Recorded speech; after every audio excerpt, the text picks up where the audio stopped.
All right, here we go. Salute to Knicks Nation on this Monday afternoon, June 16th.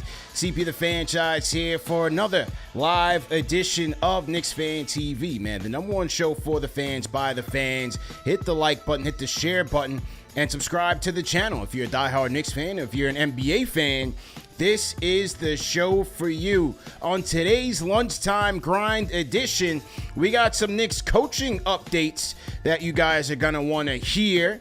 Plus, the Desmond Bane to Orlando Magic blockbuster trade. We are going to react to that. We got Yossi Goslin, our resident cap guru, on the way later on in the show. And then some former Knicks sound off on the Knicks head coaching situation and the organization as well. We got another fire edition of Worst Take to get into. All of that, plus your phone calls. Call us up on the KFTV Discord. As I said, man, action-packed show. So let's get into it. Salute to our franchise channel members. Salute to the replay gang. And also remember that this show is available in audio podcast format. So if you miss it, you can catch us on all major podcast platforms. Let's go. Salute to everybody in the chat once again, man. Let's get into it. Okay. All right, man. Salute, salute, salute. How's everybody feeling? Overcast day here in New York.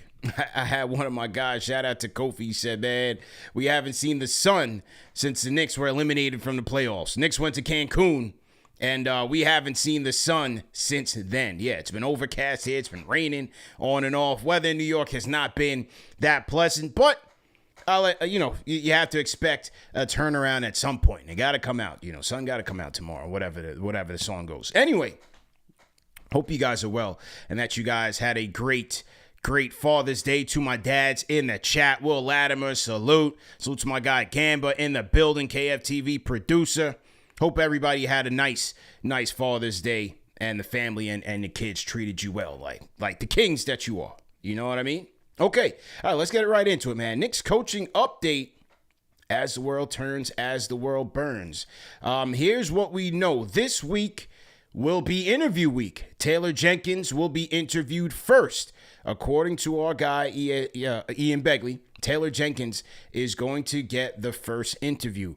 We've also heard Mike Brown will also be interviewed this week. So those two guys are going to get the first crack at it. However, doesn't necessarily mean that the Knicks are done, because also, according to Ian Begley, resident insider for SNY, he says the door is not completely closed on Jason Kidd. Per people familiar with the dynamic in Dallas, other outlets reported as recently as last week that Kidd was still a possibility, and that remains the case as of Monday. All right, so the door on Jason Kidd has not closed. Now, the door on Billy Donovan, the hometown kid, Long Island's finest, has closed. He recently, just as yesterday, had signed a contract extension with the Chicago Bulls. So that was one of the things that was going to be, as Ian Begley had mentioned, a byproduct of the Knicks targeting coaches who are already under contract with the teams. It's the news of these guys talking to the Knicks more of a leverage play to get more of a bag from their current organizations, or could they potentially have a chance to leave and then get with the Knicks? Well, for Billy Donovan, it was the former. He went out there and got the bag, got the extension, and so he should be staying. He will be staying with the Chicago Bulls. Very interesting on the Kidd front. You guys let me know what you think with the Jason Kidd news.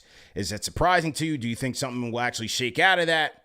What do you think there in regards to Jason Kidd?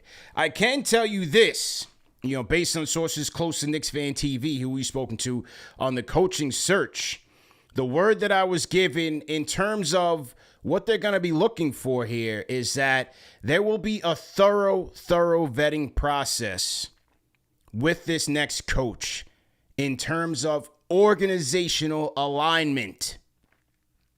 Organizational alignment. The Knicks want more synergy between their head coach, the coaching staff, and the front office from top to bottom. The new head coach or the prospective head coach will even be meeting with the Knicks medical staff. All right, so take that for what you will. The Knicks are looking for more organizational alignment with their next head coach.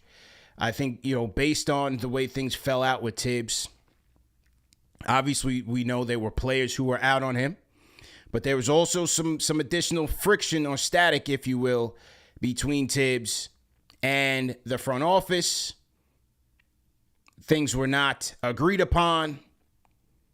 Tibbs running his own show, not collaborative in nature. And so I think that was also part of what led to his ouster with this team. Tibbs has a reputation for running his own show. And so this next head coach will be expected to be more collaborative, more communicative in nature, not just with his coaching staff, but with the front office. They want more synergy there.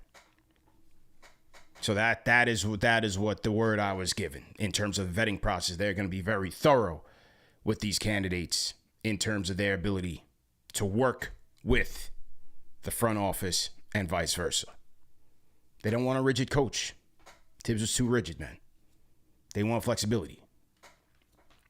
So that is what I was given. Okay, now, who is Taylor Jenkins? Taylor Jenkins, who's going to get the first crack at these interviews, will be interviewing with the New York Knicks today. And it's so interesting because Taylor Jenkins, once upon a time, was the boy wonder of head coaches. He was next in line as the next big thing. Came from the Popovich coaching tree, from Popovich down to Budenholzer. He was with the Atlanta Hawks when Mike Budenholzer was there and serving as an assistant. Went to the Memphis Grizzlies and had a 250 and 214 record. Had them in the playoffs. He was second in running in Coach of the Year in the 2021-22 season. That is Taylor Jenkins. And unfortunately, Taylor was shown the door by the Memphis Grizzlies with just about a week left to play in this past season. So a lot of people are wondering, what happened with this guy? Why did he get fired? And why is he available? And is he a guy that can help the New York Knicks? Well, this was an article by The Athletic that was conducted when he was fired. This is from March 25th. Shout out to Sam Amick, our guy Fred Katz, friend of the program, Joe Varden. This was their article in terms that spoke in detail about the firing. And it just seems like the writing was on the wall for Taylor Jenkins and his ultimate ouster by the Memphis Grizzlies. If you go back 2 seasons ago, last summer, Zach Kleiman, the GM of the Memphis Grizzlies and the front office, issued a mandate for Taylor Jenkins to basically eliminate his entire coaching staff. So as we see here, Blake Ahern, Brad Jones, Scooney Penn, Ohio State legend, Sonia Rahman, and Vitaly Potapenko, former NBA player, that was his coaching staff. They made him fire the 5 people on the staff, to which Jenkins was not too pleased with. And the article goes on to say that although he was consulted with the front office on the new hires, the final interactions with his former staff, it was uneasy and set an uneasy tone for the season to come. So then they bring in Noah LaRoche, who was partly responsible for the new offense. The Grizzlies front office wanted to implement this new offense. And then they also brought in Thomas Isalo, who's this rock star coach who coached in the EuroLeague, whose system is still being utilized by his whole team. I mean, that's how good they liked his system, is that when he left Europe and came to the Grizzlies, Tiago Splitter takes his place over there in Europe, and that team made Tiago Splitter keep the same system. So what happens is you have Noah LaRoche, who implemented a motion offense, removing the pick and roll from the offense, and John Morant was not happy with his role in offense because it takes the ball out of his hand. And the Grizzlies had some success there with that offense, but then it was said, well, our team's catching up, because then they started to struggle quite a bit with that offense. You had Ja Morant not too happy with it. And so throughout the season, later in the season, it said that Taylor Jenkins started to implement more pick and rolls to make Ja happy. And that could have been to the disappointment of Zach Kleiman, who was the GM. So now Kleiman goes out there, fires Jenkins, fires LaRoche, and puts in Iasalo, who they had brought in last summer, who a lot of people felt like was going to be the coach anyway. It was only a matter of time. Now, Iasalo implements a pick and roll heavy offense. So he puts the ball back in Ja's hands. So it just seems like from front office to coach, everybody's pulling in different directions. We just talked about synergy and what the Knicks are looking for the next head coach, organizational synergy. But it seems like from the Grizzlies standpoint, under Jenkins and Kleiman, Ja Morant, that whole situation, it was a powder keg. Everybody pulling in different directions. And the whole thing ends up exploding.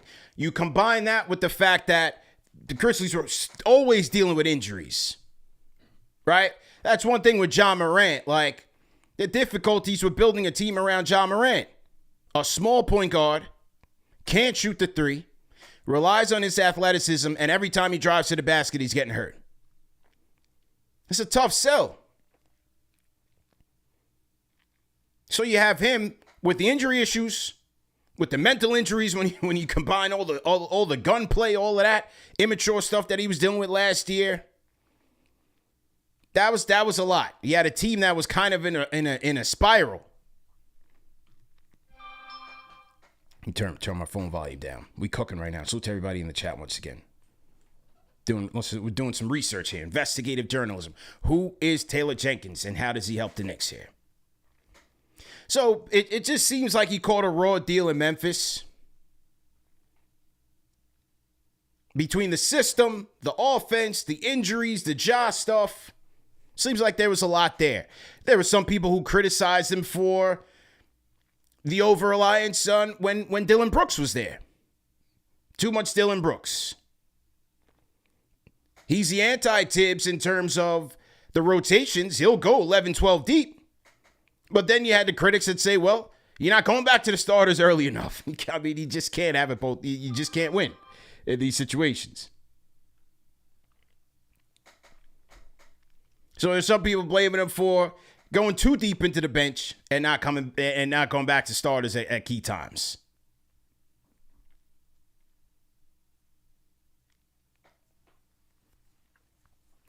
So just very interesting conversations around Taylor Jenkins. Again, 250 and 214 was the record. I thought he had that team overachieving, especially during the times when Ja Morant was not playing in previous years. This year, it just seemed to kind of fall apart a little bit because he got fired when they were 44 and 29. But in the previous years, I mean, you know, Ja Morant only plays 9 games last season before this one. They had the bad record, and then they make the guy fire the whole coaching staff. Like, he had an injury-riddled season, and they want to change everything up. So a lot of that seemed very, very strange.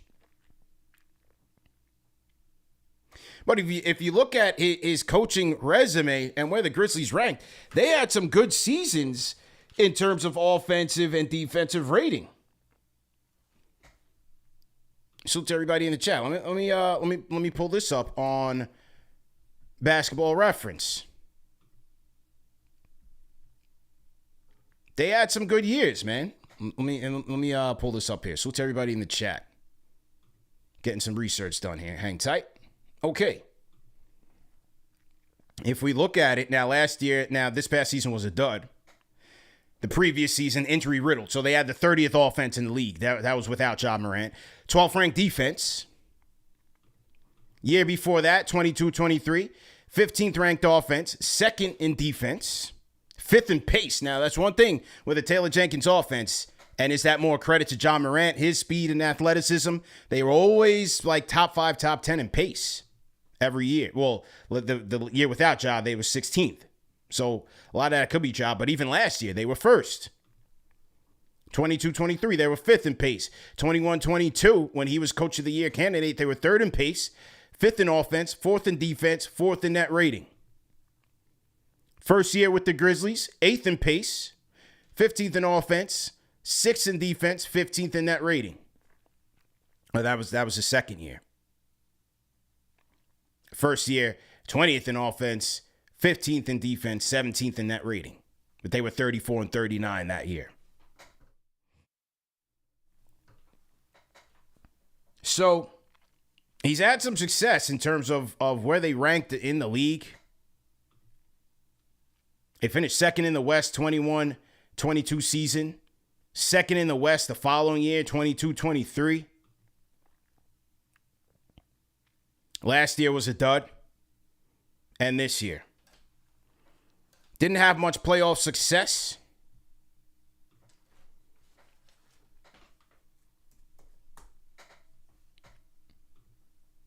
But certainly during the regular season, I thought they overachieved a lot in the West. Especially with the job factor. So it's interesting, man. I think you bring him in, and again, if you bring him in, which offense is he bringing here? Is he bringing in Noah LaRoche and a style that is 5 out with limited pick and roll, with much less pick and roll? How does that impact Brunson and Towns? Do we have the personnel that can effectively run this offense through a lot of cutting and off-ball movement consistently? I like that with the Knicks. I really do. But then, that's an offense that, as it did with Ja Morant, that's an offense that takes the ball out of Cap's hands, takes the ball out of Brunson's hands a little bit more. So it'll be very interesting if he brings in LaRoche and brings in that type of offense. How do the Knicks benefit there? Do they run more offense through Karl Anthony Towns, which I liked, which the Knicks were very successful at earlier this year? Running Towns through that pinch post, finding the cutters running along the baseline, finding Wingstop, Mikal Bridges, OG, Hart.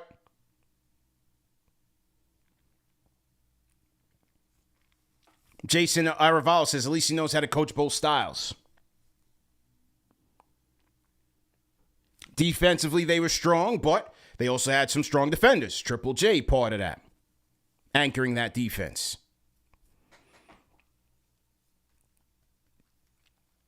So very interesting, man. I'm very intrigued with Taylor Jenkins.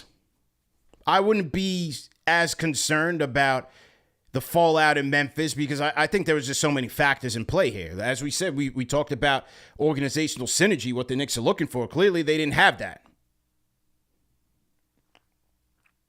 in Memphis in his final year. So the writing was kind of on the wall. Zach in LA, more off-ball for Brunson may not be a bad thing. Yeah, you're right. It'd be very interesting to see where it goes. But I do believe this Knicks offense needs a lift. And this next coach, because of where the Knicks sit,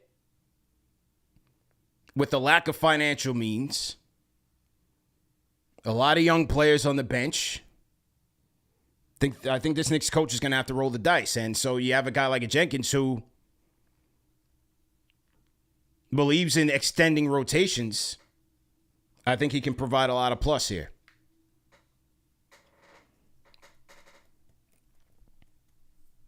Let me get some calls on this matter, man. Let me get my guy Dan from New Jersey in the building. Dan, are you there? Dan from New Jersey, are you there? Do we have Dan? Dan from New Jersey going once. All right, we'll give Dan a second. Oh, do we have him? Dan, are you there? Going once. Okay. All right, we'll drop off Dan. Dan, maybe reset your Discord. Salute to everybody in the chat once again. Hit that thumbs up button for you boys. CP the Franchise here in the building, talking about this Knicks coaching search. All my franchise channel members, go ahead and throw a salute in the chat. I'll shout you guys out.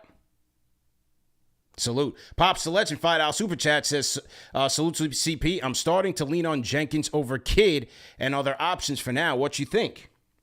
Well, I mean, of the coaches that are available, that we know are available, I think he'll be at the top of my list. I choose Taylor Jenkins over Mike Brown.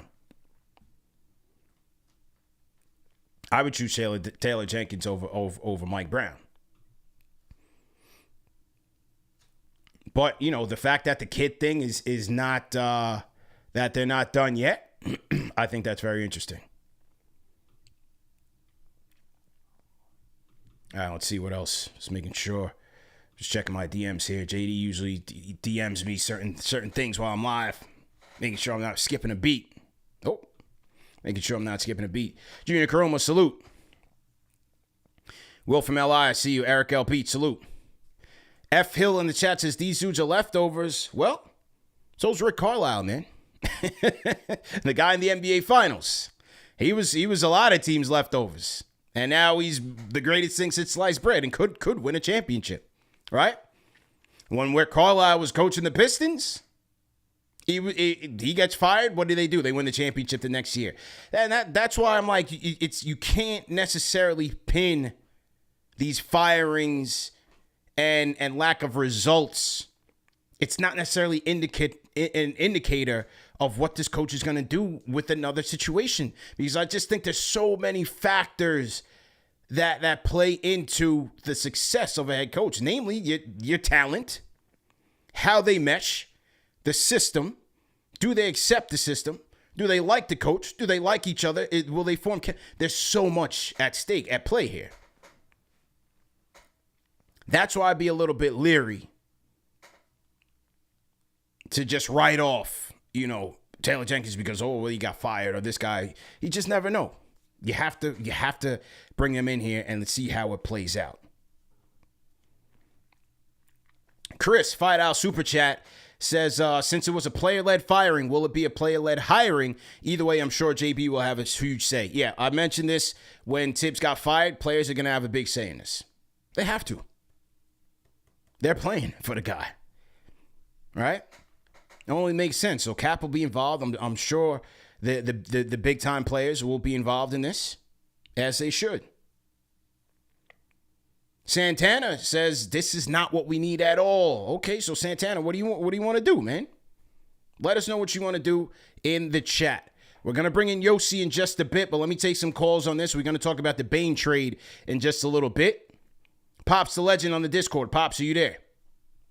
Yes, I am. Can you hear me? Loud and clear. How you feeling, man? How was your Father's Day, man?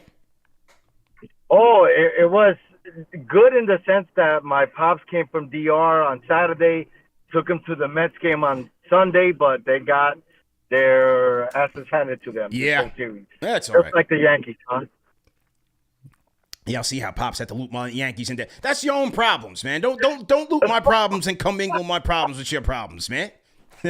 Yo, yeah. We share the same problems with the Knicks, so I gotta just throw it in there a little. But we're Giants fans, aren't we? Yes, we are. Long suffering, man. Long suffering. They'll bridge us back together during football season. Yep. So, CP, I think you're right, and here's my question. With a coach, why can't they run both? In the sense, switch it up with some pick and roll and then do the 5-out to confuse the teams a little bit that are playing defense. We don't have to be rigid in just one format.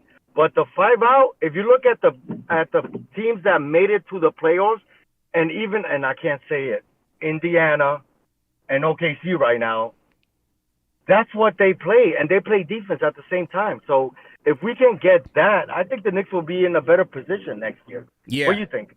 Yeah, look, I think this next coach, they have to be able to maximize the talent here and figure out how to make this thing work. The team had success under Tibbs offensively, man, at one point being third ranked in the league, but then you had other times where it was just stymied, bogged down. their spacing was not maximized at all times. And sometimes you would see on the court where, like, you know, Hart was out of position or Cat is out of position, kind of compromising their spacing. And so I think it's a combination of the next system plus their chemistry has to improve. Their chemistry and communication really has to improve because you have a lot of potential there scoring wise with Brunson, Towns, OG, even Mikal Bridges. And I don't know if Hart is going to get that start next year under this next head coach. Does McBride factor into this? Do they make another move? So a lot of things at stake here, but I agree with you. Yeah, and I definitely think that Hart on a championship team should not be starting. I think he should definitely the bench. And then, like you said, is it a McBride? Is it just putting in the Block Ness Monster paired up with Cat? Yeah, that could be an option as well. Okay, appreciate the call, man. Pop's a legend on the Discord. Let's go to Fury. Fury, how you feeling? Can you hear me, CP? Loud and clear. How you doing, man? Good, man. It's first time call, a long time listener, subscriber. Nice. Where are you calling in from? I'm calling in from Elgin, Texas, but I grew up in Chelsea in New York. Nice. So, like just around the garden. So I've nice. been a Knicks fan all my life. I grew up with the 90s Knicks. So sure. It's just this time around going through it with you guys. It's just making it that much better, man. We used to have to wait for Warner Wolf to be going to the videotape to see. To see the highlights, right? But anyway, I just want to say, I like the way I like Jenkins. I mean, I'm not worried about how he got fired because they pulled that thing on him where they kind of wanted to fire him, but then they decided to fire all his assistants instead. And I'm so glad the Knicks didn't do that with Tibbs. Yeah, because it's a half measure. So Jenkins is an interesting guy. He's like an Ivy League guy. He never even played college ball. He's like intramural guy. He's like my level of basketball player, right? But like he ended up having a lot of success as a coach. So I don't know. I feel pretty good about that guy. Yeah. I'm not super high on Mike Brown, because I don't know. I don't like the way he got fired. They're just like all of a sudden he's supposed to be so great, then got rid of him. Got rid of him, man. Yeah. So I'm like, I don't know. I'm feeling pretty good about Jenkins. We'll see. We'll see what happens. I appreciate the call, man. Shout out to Fury on the Discord, calling in from Texas. I think he said Elgin, Texas. If anybody's from Texas in the chat, throw one of those Longhorns up there, man. Shout out to everybody in H-Town. That's my home away from home. Shout out to the H. If you guys are from Texas, throw your cities in the chat, or wherever you guys are from, throw your cities in the chat. And we will shout you guys out. So he's putting his hat in the ring here for Taylor Jenkins. Let me know what you guys think about that. Rate that call in the chat. 1 being trash, 5 being facts. I'm getting my guy Yossi Goslin in here. Getting Yossi ready. Our resident capologist is getting ready here because we had a blockbuster trade yesterday, ladies and gentlemen, with the Memphis Grizzlies, the same Memphis Grizzlies, trading Desmond Bane to the Orlando Magic, man. Yossi, you in here? Yeah, no, I just got my sound working. Okay, I could hear you now. Okay, let me know when you're ready to go. And I'm good now. I can hear you. All right, let's get you in here, man. Let's get our guy Yossi Goslin in the building. How you feeling, man? I'm feeling pretty good. Off season unofficially started with this Desmond Bane trade. I'm ready to discuss it. Yes, sir. Yes, sir. And your show on YouTube, you're kicking things off with the good content. You had our guy Ian Begley was on the show. You got the Third Apron newsletter going. So this is your time of year, man. This is your time to shine, bro. Yeah, full steam ahead. I've got a lot of content, writing-wise, podcasting-wise, everywhere. Attacking on all angles. So now's the best time of year to check out my content. Follow me on Twitter and my name. I'll be breaking down all sorts of transactions with the instant cap analysis as it happens. There you go, man. Okay, so break this down for us, man, because, when this thing first came across the newswire, people were shocked that Bane got traded, and then also shocked at the return. So what did you think about it, man? Desmond Bane to the Orlando Magic for KCP, Kentavious Caldwell-Pope, Cole Anthony, and 4 unprotected picks, first-round picks, 1 first-round pick swap. What'd you think about it? Well, I'm a little surprised that Bane was even available. But I'm also not surprised knowing that it was the Grizzlies and the Magic doing a trade together where these two teams never leak anything. Anytime they do a deal, it's almost like the details never come out early. It's a surprise what actually ends up happening. Like the Vucevic trade, that was a huge surprise. And just about everything the Grizzlies do doesn't come out. So I'm sure that, when I thought about who the Magic are going to go after, I did not think Bane would be available. But I'm surprised just mostly at the price. I'm curious to know who else was in the bidding for him, that the price got driven up to 4 first. Overall, I like it a little better for the Grizzlies. Usually when these trades happen, I favor the team that gets the picks. I know that, not like I know Knicks fans might not want to hear that. I did a similar trade with Mikal Bridges last year, but, anytime a team could get 4 first-round picks for a non-all-star, I feel like you take it. Yeah, that was the first thing out of Knicks Nation was Mikal Bridges is free. The Mikal Bridges slander can end because now we have Desmond Bane here for 4 first-round picks. But I'm of the thinking, and let me know what you think here, that even with the Bridges trade and now with the Bane trade, are we overvaluing first-round picks given that the first 2, just maybe break down where these picks are, but the first 2 may slide out to be, past lottery, late teens, high 20s type of pick. And then maybe the last 2 is where you think, okay, these could be a bit more valuable just based on where the Magic project to be in the East. So it just depends on the situation. I think when you look right now at when the Cavs traded for Donovan Mitchell and when the Wolves traded for Rudy Gobert, so far they haven't conveyed any valuable picks. That could change. There's so much parity in the league that like the Grizzlies can tell you firsthand they were going to be like a home court team in the playoffs, and then they slid all the way to 8th in like a matter of weeks. So things can change. The value of picks can increase at any moment. But as far as like these picks, what we know for sure, so they got a pick in this year's draft, 16th, should be a solid pick. The most interesting one that we know about for sure is that pick that they got next year. There's a lot of swaps involved, including with the Suns. So the Grizzlies now have 2 26 picks next year, most likely their own and the Suns one. And that's really interesting because the Grizzlies are taking somewhat of a step back. So maybe they have 2 lottery picks. We could get more into how that's going to work. As far as the 2 later ones, again, like you never know what's going to happen where maybe 2 years from now, the Magic don't really get to where they want to go. The roster starts to get really expensive. Maybe they realize, like my issue with the Magic is you're spending all this money on this top 4, but you still don't really have like a true lead creator. You don't have like a great rim protector. I feel like they really need those things. So now that you're tying up all this money, you're making it a little harder to get those things. So the Grizzlies are maybe betting against that these picks, okay, they're not going to be like lottery picks or anything like that, but maybe they'll be a little more valuable than the Magic are hoping they'll be. Yeah, indeed, man. And I'm just pulling up the picks now. So as you said, it's a first round draft pick this year, 16th overall, which could be a good player, good role player. 2026, the first round draft pick, which includes swap rights from the Phoenix Suns or the Washington Wizards. And then it's a first round pick in 28. First round pick in 30, and then also swap rights in 29. But let's talk about that 2026 one, because this one, the Knicks could play into this one when you factor in the Washington pick. Can you break that pick down for us? So first, it's like there's like 4 different swaps going on. And I guess I'll start at the top with the Wizards, because the Wizards technically still owe the Knicks a pick, which they traded originally to Houston and eventually got to the Knicks' hands.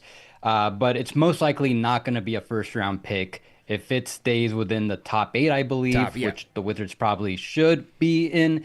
Then the Knicks will instead get 2 second-round picks. But when the Wizards did that Bradley Beal trade, one of the things they got was a 26 swap with the Suns.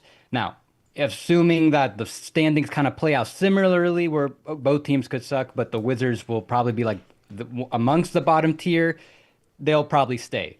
So then the Grizzlies first the Magic, they got a swap as well on that same pick. 2 years ago, they traded 3 second-round picks to the Magic and in exchange to the Suns, and in exchange, they got this swap.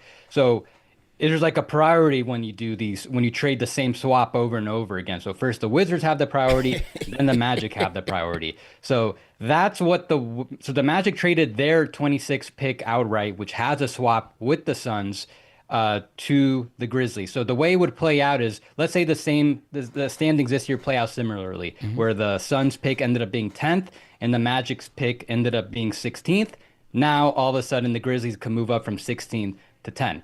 But there's another element that the Grizzlies, they also have their own first round pick that year, and it also has a swap with the Suns going on. They also did it like the exact same trade with the Suns 2 years ago, 3 second-round picks for another version of that swap. So they're third on that priority. So now they could, potentially swap if let's say the Magic are horrible next year for some reason. Then they have a chance to get like a second lottery pick. But that's more unlikely because the Grizzlies took somewhat of a step back. I don't think that they're going to be like substantially worse than they were last season. They won 48 games. I'm confident that they can figure out the backcourt, put together a deep enough roster where they can win like 45 games. But that's probably still not cutting it for a playoff spot in the West. Because if you have most of the teams returning last year, and then you've got maybe the Spurs, if they end up doing something, they could be in the playoffs.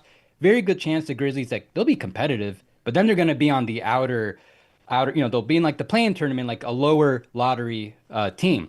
So now the Grizzlies, they're looking at, okay, we take a step back this year, we save a bunch of money in the long term, and now we have this Suns pick and probably their own pick in the lottery. So the Grizzlies, they're going to have a pick this year. Maybe they could try to move up, but they're going to have, I think, like very good chance, 2 lottery picks next year and more cap flexibility. They can really retool, get some new young players in, and get back into things starting in 26, 27, because just based on how things are going, doesn't seem like their highest end outcomes was like close to being a championship contender.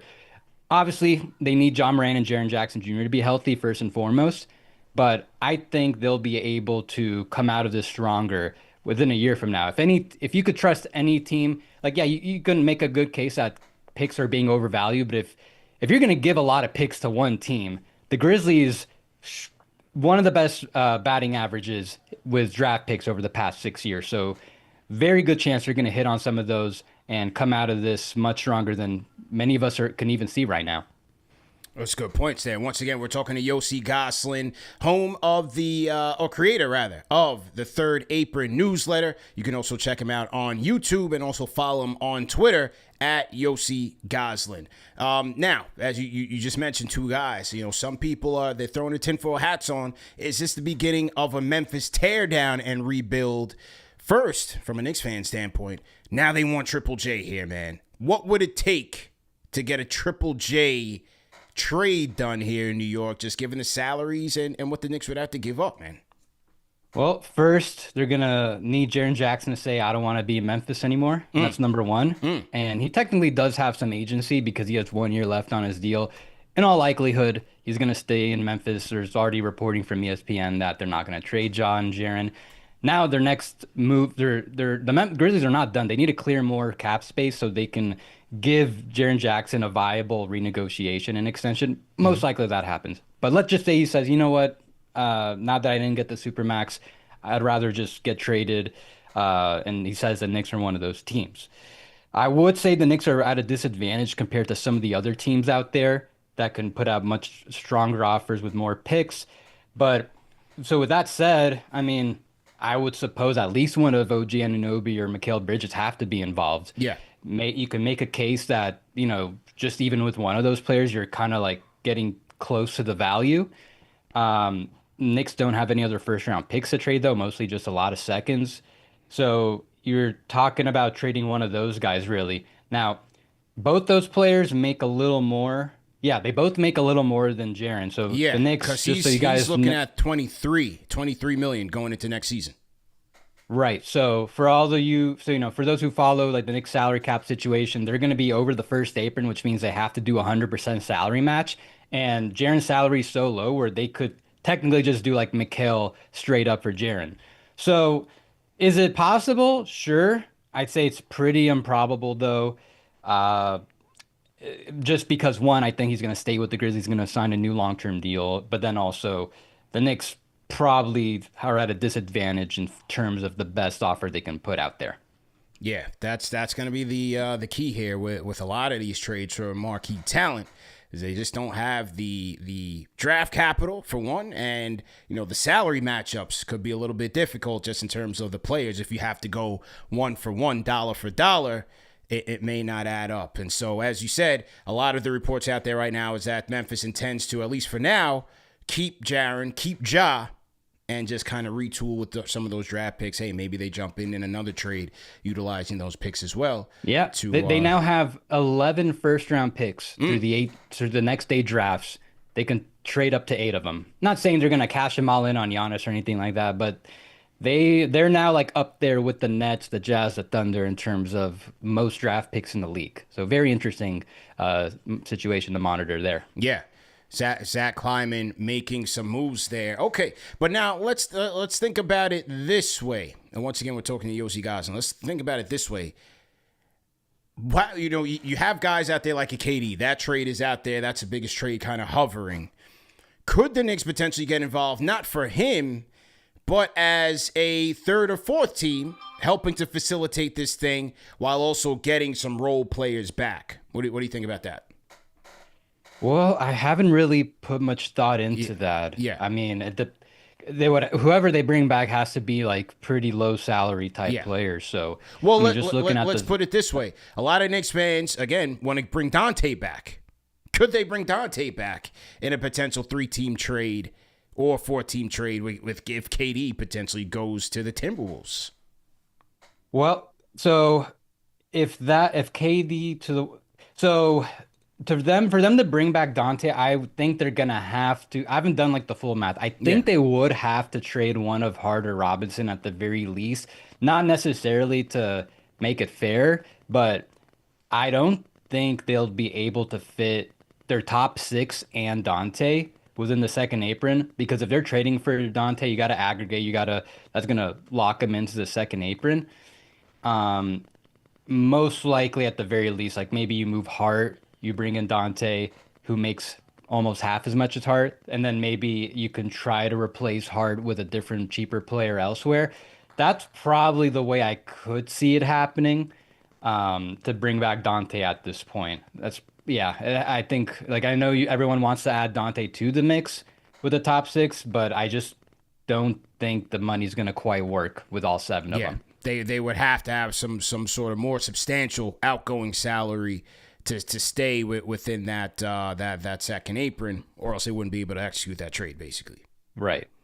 Yeah, that's kind of tough, man. That is kind of tough. And then another thing I was talking to Bobby Marks about was that even though they have, in terms of the Knicks, have that taxpayer mid-level exception, if they utilize it, they'll trigger the second apron. So they're in a tricky spot there where it almost seems like, their path towards rebuilding that bench is, once again, through vet minimum contracts.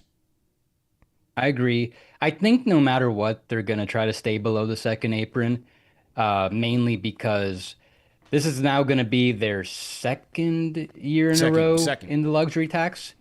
So when they stay below the second apron, one, you're not freezing your pick in the future, the 2033 first-round pick, but also the tax penalty doesn't get too high. Once you get above the second apron, you're going deeper and deeper. That's when it starts to get expensive. And the only reason they're under the second apron this year is because Jalen Brunson took that extension that's way below his max.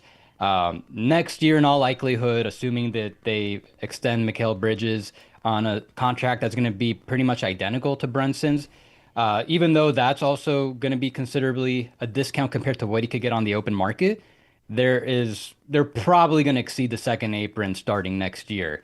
So just better, in order to extend this team's window as long as possible, if you can try to reduce your expenses now, then you can kick that can down the road, pay as much as you need in later seasons. Because when they acquired Towns, I view this as like a 4-year window. So they got like 3 really good years, and I would say this upcoming season is their best chance. I know last season feels like a lost opportunity. They were so close to the finals, but it was also their first year after with this exact group after overhauling the roster. They traded for Cat on the eve of training camp. Like the fact that they went this far, I think shows that they could really make it to the finals, especially next year in a more wide open East. So. And especially because then this is probably going to be their last year before things get really expensive. There could maybe be a little bit of changes after this season. So I'm viewing this year as like the ultimate year for their best chance to win a championship. There you go, man. Some people in the chat are throwing some names out there, free agency wise. Gary Trent Jr. is unrestricted free agent, only 27 years old. Made only $2 million this past season with the Milwaukee Bucks. You know, not exactly the guy who he used to be, but hey, you know, in terms of vet minimum, could be an option, man. What do you think about a Gary Trent Jr.'s market? So when I'm wondering if, because there's very little cap space, the overall pool of talent on the free agency market's it's not that impressive. I'm wondering if we're going to see more free agents like him get squeezed again. And I think he's probably better than a minimum player at this point, but it wouldn't surprise me if that's still what teams are willing to offer him. If the Knicks can get him at a minimum, I think that's an absolute no-brainer. We'll see what happens. I haven't really paid too much attention to. I haven't like looked into what he could get. Yeah. Like if I'm not really looking into what a certain player's market is, and you know, probably looking at the mid-level to at the highest of taxpayer mid-level. We'll see. Obviously, what big depends a lot on what the Bucks end up doing. You know, it's still unclear what's going to happen there. But yeah, a guy like him. I mean, what are some other names? I think there's a lot of guys they can get. What do you think about what's the Mo Wagner situation going to be looking like in Orlando? Given that I believe they're at the second apron right now. Mm-hmm. Yes. So. I'm pretty certain. I would say it's like a 99.9, if not 100% certainty that they're gonna decline the options of Mo Wagner and Gary Harris, mainly so they can get under the tax. You know, they gave them those options, and they could decline them, but they'll be unrestricted. They could still bring him back though. So if they're gonna so the Magic could still like they could decline that 11 million, and maybe instead of bringing him back at the minimum, they could still give him like, you know, more than that. They could give him maybe half that amount. You know, that could be kind of reasonable. So that's the taxpayer mid-level basically. So if you're another team, you're probably going to have to pay a little bit of a premium to get Mo, especially consider that his brother is one of the main guys there. But definitely he will be a free agent. Like I'm pretty confident that's going to happen. How about on the Phoenix Suns side? How about Tyus Jones? What do you think about the? I don't know if we talked about this last time you were here, but what do you think about the Tyus Jones market this year? Yeah, didn't the Knicks offer him a contract last year in free agency? I believe they made a play. I'm not sure if it was confirmed what they had offered him, but he was a guy who got squeezed out, went to Phoenix trying to, you know, reclaim his value there, and it's not so clear whether he did or not. Yeah. I mean, I don't think he really helped his situation in Phoenix. It just was not a good situation all around there. Is he going to go for the minimum again? I haven't really looked too much into that, but if he's looking for opportunity, I mean, is the Knicks the best opportunity for him? Because McBride's like he's kind of a combo guard, and then they have Kolek. Maybe they want to play him a little bit more. Yeah. I think with him, it might be more so about the opportunity. I can't imagine he's going to get like the full mid. I don't know if the full mid level's out there for him, but I think it's just about the opportunity. I'm not sure with Brunson there that's exactly the best opportunity, but who knows? Maybe with depending on who the coach is, maybe they bring in Taylor Jenkins. You know, he thrived under him. Maybe we could get they could get him to come in on the taxpayer mid level. That'd be worth it. Well, there we go, man. We'll definitely, stay by because you never know what's going to be happening, man, around the league. Draft is coming up. Free agency coming up on July the 1st. What do you got going on the Third Apron or your YouTube channel, man? Oh, I mean, everything. I'm gonna try to do something on Desmond Bane, on a little more deeper dive on the trade. I didn't have internet yesterday, couldn't do anything. Mm-hmm. Also Father's Day. Got to kick back. Yeah. Yeah, I published an article on Third Apron just this morning about that pick swap situation and how it benefits the Grizzlies. And I'm just, I'm going to do a couple more team previews. Mainly the finals ones are the ones I have left to do. And I'm just been doing these mock-off seasons, like these videos where I look at teams and show how they could do certain rumored transactions, mainly for fun, but also within the salary cap rules. I just released one on the Heat, potentially trading for Kevin Durant. I feel like out of all those teams he's rumored to be linked to, I feel like in my opinion, I feel like they've got the best shot right now. Or not the best shot, but I feel like that's the most likely outcome, just based on like salary cap stuff and all that stuff. So I showed a whole deal of how they can bring him in and reload the roster. So just check out my YouTube channel, Third Apron. Also, that's the name of the newsletter on Substack. I'm gonna be active all throughout the next 30 days or so, just putting out a lot of content, reacting to free agency. There you go, man. Yossi Goslin, great work as usual, man. We'll catch up, man. Maybe next week or so. Sounds good, CP. Thanks for having me on. Yeah, man. Anytime. All right, that was our guy, Yossi Goslin. Ladies and gentlemen, salute to everybody in the chat. Once again, hit the like button, hit the share button, subscribe to the channel. We're not done. We still got to get to Worst Take. We had some very interesting sound bites that came across the wire here this weekend that we got to react to. What do you guys think, man? What do you guys think about that Desmond Bane trade? Blockbuster trade, if you will. Orlando making moves. Are you guys scared of Orlando? JD hit me. He said he's scared. He's nervous about what the Magic could look like next year with Suggs and Bane, Franz, Paolo, Wendell Carter. A strong move. I like the move. I respect the move. I thought they needed a big upgrade at the guard spot in terms of offense. Consistent offense, Cole Anthony's, he's a chuck. He's nice. He's got some fire, but he's a bench guy. I like Bane for them as a shot creator, as a playmaker, scrapper, physical. Jamal Mosley's gonna fit. He's gonna fit right in with them. I still think they need to figure out something at the point guard spot. Is it gonna be Suggs? Is it gonna be Anthony Black? But I like that move. This is a great pickup by the Orlando Magic. And hey, put some of your chips in the middle and see what's going on. Respect Shaq. JD was scared of Detroit. That's a fact. That is a fact. I've been talking off the ledge like, bro, relax. I'm trying to get my phone on silent for the latest, man. Call me up on the Discord, man. Let me know what you guys are thinking in terms of what's going on. Again, coaching updates. Kid, door not closed. Taylor Jenkins being interviewed first. Taylor Jenkins gets the first crack at this. So let me know what you guys think. Okay. All right. And hey, as we heard Yossi's thoughts on the Triple J trade. Is it a McCall for Triple J straight up? Why would the Grizzlies do that? And also what he's hearing is that Memphis right now is not motivated to trade Triple J. But I would love to see him on the Knicks here. I'd like that tandem with him and Karl Anthony Towns. I really would. But, hard to see that happening. A lot of these Knicks trades are just hard to envision right now, just based on where the Knicks are. But I think they have enough. They finished 2 games short of the NBA Finals. Tweak the bench up a little bit, gain some chemistry, figure out the coaching situation. I think we could be right there, especially with the way the East is looking headed into next season.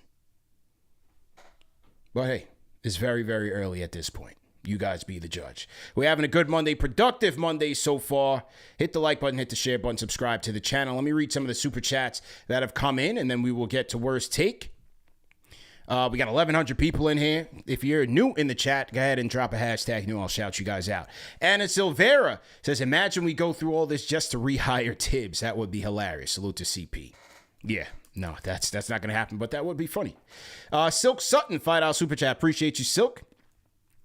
Question is, can you answer a question? Why all our two-way McCullough, Beauchamp, and Watson are listed as restricted free agents. Watson.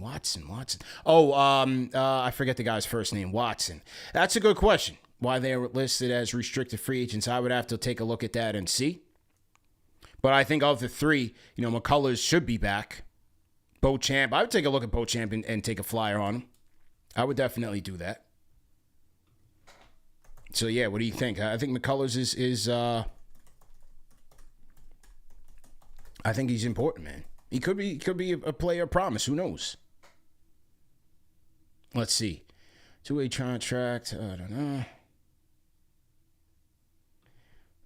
Yeah, I'm not sure in terms of restricted free agency. I'm just looking this up, doing some quick research. Two-way players can become restricted free agents at the end of their contracts if they meet certain criteria, such as being on the active or inactive list for 15 or more days with the NBA team in the last season of the contract. So I think that answers your question.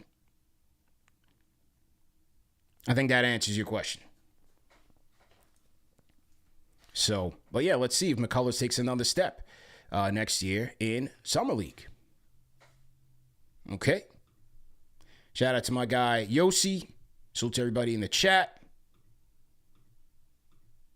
And we here cooking, man, on a Monday here on Knicks Fan TV. Who else we got here? Oh, we got to salute one of our sponsors of the show, man. We got to salute a sponsor of the show. And that is our friends over at SeatGeek. Salute to our friends over at SeatGeek for sponsoring today's show. Oh, I got the wrong one. Up here. Hang on, that ain't SeatGeek. I'm multitasking here and fumbling. But what? Oh, okay.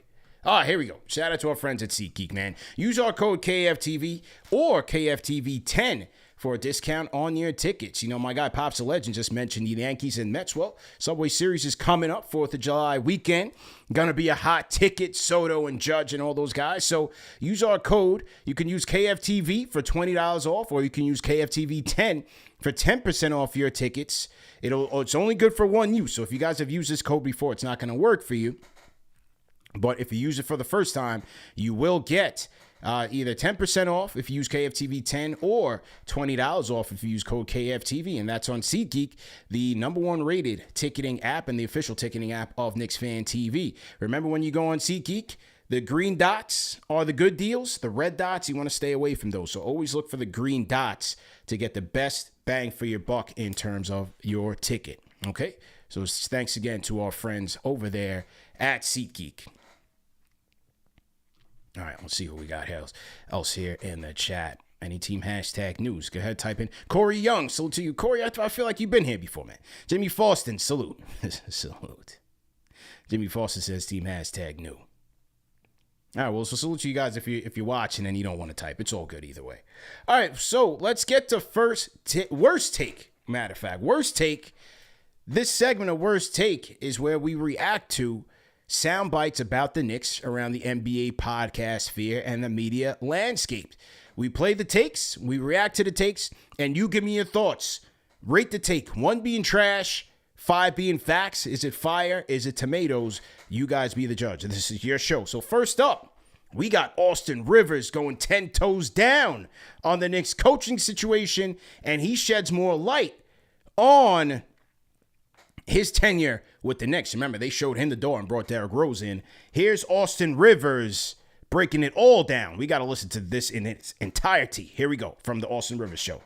It's just the way they do business that people look at and be like, I don't know if I want to be a part of this, okay? If you're a coach, first off, why the fuck would you want to deal or be in this situation? Thibodeau just went to the conference finals and it wasn't good enough. They fired him, guys. They fired Tibbs. And I'm not really a Tibbs guy, okay? I played for him. It wasn't the best experience personally. Didn't treat me well at all. First day of camp, this is a true story. First day of camp, this is my first time really talking to him since signing there. He looks at me and says, and this is true word for word, this is his first words to me. I'm not making this up. Thibodeau comes up to me and says, hey man, excited for you to be here. I wanted Derrick, but you'll do great. You'll do great. And he walked away. And I remember thinking to myself, I'm not going to be here long. Within a month or two, guess who's on the team? Derrick Rose. I already knew I was on my way out. And the way it went down and the way they handled business was crazy, bro. They like brought me in a dark room. It was Leon, Worldwide Wes, and Tibbs. They're all three sitting there in the dark with like a little light. It's like an interrogation type thing. And they go, hey, man, we're going to move you. We just got Derrick here. Until we find a right spot for you, you know, you don't have to travel with the team anymore. And I ended up having to call Thibodeau. My fucking emasculating ass had to call him and ask him, can I please travel with you guys so I can continue to work out on my game and have trainers at my expense, and I'll support the guys who are playing ahead of me. I have no problems. They just let me travel with the team. And then eventually just traded, I don't even know where they traded me to. They traded me to somewhere that was going to waive me. They didn't even like do OKC or something. Yeah, they didn't even do right by me. They traded me to a team that wasn't even going to use me. Yeah. So that whole thing where like they brought me in the room and it was like, hey, we're going to get you to a good situation. They ended up trading me to a team that had no use for me because I was OKC just rebuilding. They didn't have Jalen Williams. They didn't have Chet. These guys weren't even in the NBA yet. Shea wasn't even an MVP guy yet. So like they had no reason to sign a 29-year-old, 30-year-old. So I ended up getting fucked. Well, mind you, COVID is going on, guys. All right? So remember, players had to get tested daily for the results. I go to get tested with my mother, and they denied me access at the facility to get tested, and my mom. So I had to go to like a Walgreens as an NBA player and get tested. I call my agent and my pops. They fucking lose it. I get a bullshit-ass call from Wes. Oh, hey, man, sorry, I wasn't aware that you were coming to the facility to get tested. Man, get the fuck out of here. You know I was there. They know, You know they called you when I pulled up because I was outside for like an hour complaining that how the hell can I get in and not be tested? They don't do business the right way sometimes, okay? That's what I'm fucking saying. I've been holding on to this story for a long time, and I got more, but I'm going to hold back, okay? Because I'm not the type of guy that like wants to unturn every stone. So when you fire Tibbs, first off, I don't have any remorse to keep it 100 with you, but still, let's keep it professional. You fire Tibbs, and then you have no motherfucking plan. Nope. All right, man. Hey, listen, man. There's a lot of F-bombs. I forgot this. I forgot this wasn't edited. Excuse, for the people at home. We can go back retroactively. This is not a family show segment here with Austin Rivers. As you can see, the emotions are running high in this clip. Dropped a ton of F-bombs. I hope I can still get monetized for this video. Austin, you're lucky with the people like the worst take segment. If I get demonetized, I'm going at you for a check. But anyway, let's break this thing down. Very emotional, fiery take from Austin Rivers. He's like, well, first off, rate that call rate that call, people in the chat. Rate that call. 1 being trash, 5 being facts. Tomatoes or fire emojis. You guys be the judges. Your show. Well, he's like, why would anybody take the job because they fired Tibbs at the Eastern Conference Finals? I mean, it's New York, bro. It's the New York Knicks. It's a tough job. There's a lot of pressure. But you think a guy like a Taylor Jenkins, where this is the only opening in the league, where you want to get back and get your resume back, if you're able to go past where Tibbs has gotten this team, you're a king. Tibbs is at home right now, sitting on $30 million, swimming in it like Scrooge McDuck in DuckTales. It's a great show. There's a lot of reasons why you would take the job. And let's not act like this is like the Charlotte Hornets revolving door coaches. Yeah, is it surprising to some that they got rid of him with 2 games short of the Eastern Conference Finals? That's fair. But, like Taylor Jenkins, some of the writing was on the wall. And if the players are out on him and the front office is out on him, you're gone. They just gave him the extension last year. Now, with the situation that he talked about with the Derrick Rose situation, he did speak on that a little bit when the Knicks did first get Derrick Rose. That basically they told him when he got here that, look, they wanted Derrick Rose. It hadn't worked out yet. And so he's not necessarily on solid ground. That's just the nature of the business. Just the nature of the business. And then, look, the whole COVID thing, I mean, do they owe it to him to go to the facility and get tested? I would have let him in. I wouldn't see why that's a big deal. Tibbs and Doc Rivers are friends. It's kind of sketchy, but the business is sketchy. It's a shady business. It's a cold-blooded business. Ain't no loyalty in this thing. So I don't know. I probably would have allowed him. Was there a some sort of liability issue or things of that nature where the Knicks didn't want him to come in because he wasn't technically with the team? I don't know. I can't speak to that side of it. Now, he was tight. He was like, I brought my mother to the facility. I called my dad. He was tight, man. I think the Quivers thing may have gone to his head. Hey, remember Quivers? Hey, boy, y'all Knicks fan love you some nicknames. Quivers, Quickly and Rivers. Yeah, I love that tandem. Hey, I was a big Austin Rivers guy when he was here. Like that Utah game where he had the 25 points, 25 minutes. And typical Tibbs sat him down. He didn't hear from him again the rest of the game. Quivers, right? So that was Austin Rivers, man. You guys let me know what you thought about that one. He was tight. He was tight, man. And then he goes on and say, that you do this thing without a plan. He's another guy. This team doesn't have a plan. I'm going to push back on that a little bit.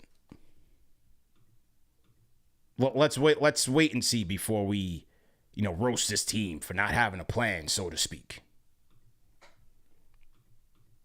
Okay, so that was Austin Rivers. Now, the next one we're going to get to, Mook went in. Mook goes in, man, and we got to split this up into like 3 different parts because Marcus Morris, former Knick, absolutely goes in on the Tibbs situation and his old team. So let's get to Mook now. We're still on Worst Take. Let's get to Mook and hear what he has to say here. Here we go. And this might not be politically correct. I was a fan of the firing of Tibbs. And that's not just me saying they should, have a plan, but I just didn't feel like he got the best out of his players, right? Like I felt like earlier in the season I was saying is like, hey man, you gotta trust the bench. You gotta trust these other guys and not only trust them to put them in the game, but you expecting to have the team to have a lot of camaraderie, right? Like when you're trying to win a championship, a lot of things goes into that, not just playing 5 players and just being like, okay, let's get the most we can get out of them. We're playing 6 when you throw Mitchell Robinson. It's it's a team thing. You want your guys on the bench to be pushed. You want your guys, and you've seen that with teams like Indiana, teams like OKC, they got deep benches. Everybody's knowing their role. Everybody's getting a chance to play. Everybody's happy. That keeps the camaraderie together. But then when you play 5 guys, no matter what you're saying, I've been on the bench.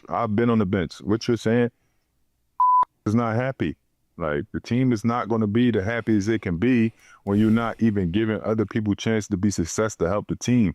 When Mikal Bridges came out earlier in the season, he said, there's other guys on this team that can help. We don't need to play this many minutes. That right there should have showed you they're not really feeling this. You feel what I'm saying? Because no players are going out talking about what the coach should be doing. Right?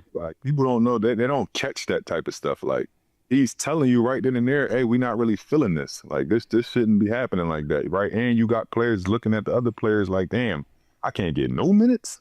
I can't help this team at all. And when you get to those points in your career, in the season, that really hurts the team. When everybody's not really collectively together. Yeah, you won a couple series with just those 5 or those 6, but then when you get to the nitty gritty, when you go against a team that got 10 guys that's playing, you want the same thing on the other end, right? And I just felt like that has to go with either Tibbs just wanting to do it his way and not really, listening to the players. And I felt like now with the way that the NBA is constructed with a lot of younger teams, you have to be a coach that listens to the guys. All right. That was part 1. We breaking this thing down. We were breaking this thing down. So that was Mook Morris. Rate that part of the take. 1 being trash, 5 being facts. That was Marcus Morris saying he was happy or he was down for the Tibbs firing because Number one, and he said that key word. Remember, I brought this up about the player exit interviews. Players not knowing their roles. He said that to a T. And he spoke about the fact that you got to listen to these guys when they're calling out. And we talked about that Mikal Bridges situation at length when it came out prior to that Portland game when he had the game win and saved the team. And look, he is right in that. Look, when the Knicks went up against those deeper teams, i.e. Indiana, it took Tibbs up until game 3 to extend the bench, play Delon Wright, play Shamet, get Payne out of there. And then they started having some success.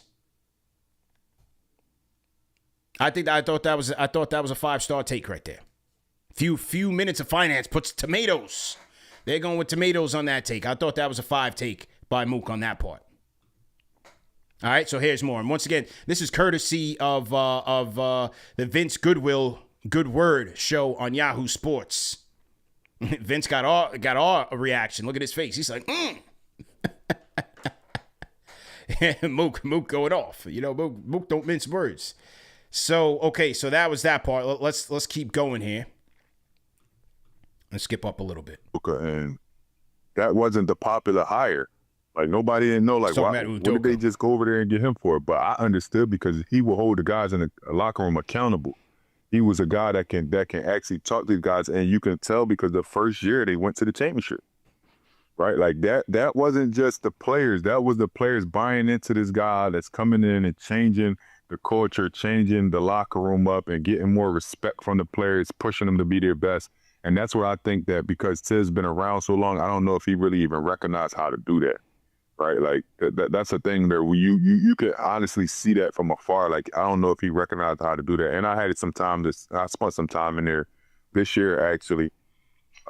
This is Mook now talking about, remember, the Knicks brought him in. They signed him to a vet minimum contract going into this season and then waived him. So now this is Marcus Morris talking about what happened. Here we go. You know, I was going to be with the Knicks. So, you know, I didn't plan on not playing this year. And I didn't even tell you that, but I was supposed to be with the Knicks this year. I had some other calls. I had some other teams. They called me from Left Street, and it was like, hey, we want you here. We want you to be around. We want you to help the guys. We want you to be a leader. Like, you might not play, but we want you here. I get there, I talk to Tibbs, and I kind of get that feel like this old school, you're going to do it my way. You can't play because X, Y, and Z. And I'm just like, yeah, I don't know how that worked, but yeah, you know, I'm happy to be with New York. I don't give a who's the coach. I don't give a who's in the front office. I'm a Knick, and I like the city, and I like, you know, what it brings. So I felt like I can help with that. Obviously, the cat trade happened, which I knew was going to happen before it even happened. And I thought I was safe because that's what they told me. Like, it was like, no matter what happens, you here. Don't even worry about it. You ain't going to play you here. And then normal Leon Rose and Nick, they make a trade. They go back on their word. Now I'm stuck with my in my hand because I turned down other offers because I thought I was going to be a Knick, right? And, like, I just felt like that was just, like, for me, that was just like a slap in the face. I'm a 14-year veteran. I've been around this league. I got a lot of respect. You guys called me, asked me to come here. I didn't ask to come over there. I wasn't calling the Knicks to saying, like, let's get me over the Knicks. I was trying to go somewhere else because I didn't think there was no interest. And then when it became interest, I pushed everything else I had to the side, and then they backdoored me. So I think the reason I'm getting to that, so since you backdoored me, you might as well let me be the coach now.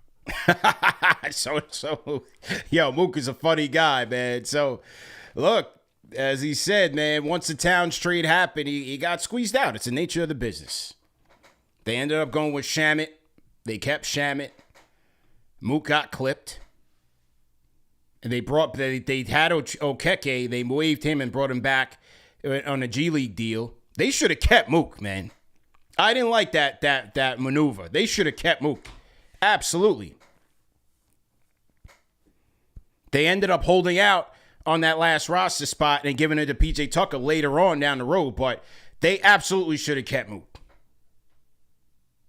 This is what we were missing. Gritty. Toughness. He been here before. What'd he say? He said, I don't give a family show. I'm a New York Knick. Tough business, man. What do you guys think about that? They should have kept him. We were hyped, remember? We did a show when they brought Mook in there. Breaking news. That was one of our most watched shows. All right, so here we go again. Here we go. There's more Marcus Morris on the Vince Goodwill show. Here we go. Because look, I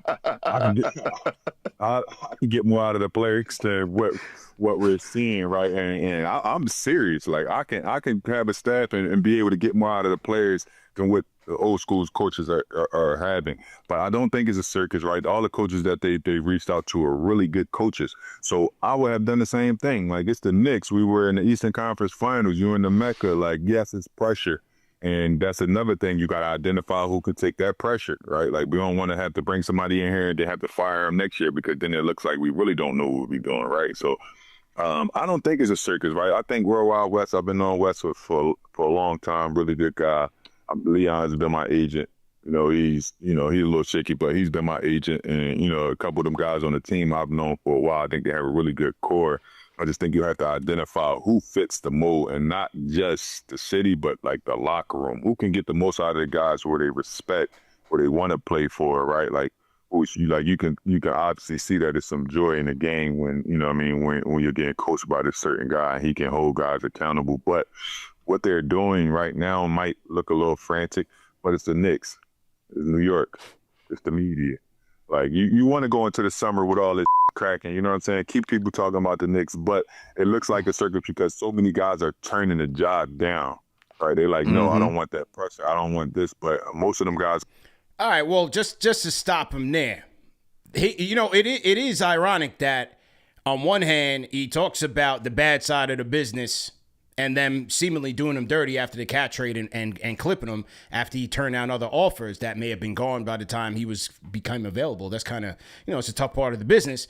But then he said he didn't feel like the coaching search was a ish show like many are leading on. I thought I would agree with him there, but I don't agree where he's like, coaches are turning him down. It's not the coaches that are turning him down. It's the teams in which the Knicks are reaching out to get those coaches that are turning them down. So there's a little nuance there. But I thought by and large he's on point. All right, here's more move. Are already stable where they're at too, and I just feel like they're just doing their due diligence and see if they can have a conversation. It ain't like they trying to hire him; they just want to interview him. So I think it's twofold. But you still got guys in the tuck like Mike Malone, right? Like Mike Malone. Mike Malone's not getting the job. All right, so let's skip ahead. This is him on the need for locker room leadership. This is Marcus Morris. Here we go. When they get Darryl out of there, I can go coach a Philly, because this league is like everything's based on one guy. Like, no, build a system. Like, build a system, build a program. So if he's not there, we can still plug some things and we can get some things done. That's how you build a team. Like, just in case if something happens, okay, I got this system, and that's how we, this the direction we gonna go in, and that's the only part about Philly. Like, the coaching is a little. All right, he's talking about Philly here. Let me skip up a little bit where he's talking about the Knicks locker room. There we go. I feel like they would have been in the finals if they didn't trick that first game off, being up so many points and giving a chance to Indiana to come back like that. But the difference between Indiana and difference between the Knicks right now is toughness. Like, it's no toughness on the Knicks on the floor right now. Like, it's no fire. Like, yes, they're really good basketball players. Like, JB is, one of the best scorers at his size that I've ever seen, being able to use his body and get to the paint and create shots. Cat, that's big man shooting big, which can be a gift and a curse at times, but I'm a big fan of Cat. But if I had to put my finger on it, it's like having a guy like a New Yorker, or having a guy that's a tough guy that can bring more. Like, sometimes the coaches can't bring that out of you. Your teammates have to bring that out of you. Like, sometimes that's just the way it goes. Like, I was on the team with Kawhi Leonard and Paul George. Yeah, it's different dynamic, but these are two quiet guys, right? Like, I was the guy that was like, okay, I'm gonna bring the fire out these motherfuckers. You know what I'm saying? This is why they love me. I'm the guy that's gonna set the straight out, that's gonna push them, that's gonna do those type of things. I couldn't identify that on the Knicks this year, and I felt like they were really missing just that, like, guy that felt like he was from New York, right? Like, the guy that was like, I'm gonna get down and dirty. I'm gonna be the guy that lays somebody out. I'm gonna be the guy that fouls somebody. I'm gonna be the guy that do this or do that. I felt like they were missing that. And yes, I think that was Dante. I felt like Dante was the dude that did that for them last year. Chizzo? Yeah. Edmonton? That's no knock to him. Like, ain't nobody backing down from Dante DiVincenzo. Ain't nobody, like, he's not the character that's to foul nobody. And they be like, oh, you know what I mean? They've been to grip Dante DiVincenzo up and say, hey, little man. Like, you know, but good dude, good player. Like, no knock to that, right? Like, no knock to him. Yeah. But I'm talking about a real gangster out there. Like, you need that in New York. Like, that's just what it is. You know what I'm saying? And I felt like that team was really missing that in those key, intricate parts of just, like, having, like, real leadership. Like I even said on another podcast with KFC, like, yo, you might have to play Tuck, right? You might have to put Tuck out there. You might have to put Tuck, muck the game up, take a couple fouls, get that energy going in the guard like it's supposed to be, right? And I felt like that the Knicks didn't really identify that, and I was supposed to be that guy, and they kind of like pushed that to the side, like we don't need that to win. And, you know, a couple things happened. They did get to Eastern Conference Finals, but then that caught up to them, and it always does. Mook standing 10 toes down. He said, That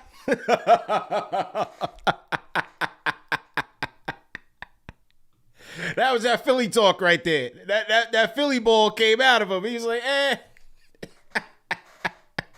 He said they ain't worried about the big ragu like that. They ain't really worried about that. No disrespect, but Man, Mook went 10 toes down. This is why we wanted him back here, man. Leon West, what happened? We needed Mook back here, man. That would have been some excitement. He would have bodied some people up this year. That would have been very, very entertaining. What do you guys think, man? Was the toughness, was the grittiness missing? And you can get your worst take tees at shop.KnicksFanTV.com, KnicksFanTV.com. Get your worst take tees. Was it missing? I thought so. There was a grittiness that we were looking for with this team all year. They showed it sometimes. I thought the Detroit series brought that out of them. I thought it really did. I thought the Detroit series really brought that out of them. Brunson's tough, man. He's tough as nails. I rock with Cap heavy. Julius had that, you know, he was a little crazy. He had that little, like, tweak. He wasn't a smart leader, but he was a little, you know, he was a little off. Ihart had that grittiness. I thought Dante had it. You know, whether or not Mook respected it, I thought Dante had it. But they needed that, and it was clear as day because they saved that last roster spot to bring in P.J. Tucker. Yes, to be a locker room voice, but maybe to help toughen these guys out and be a straight shooter with these guys when they're playing soft.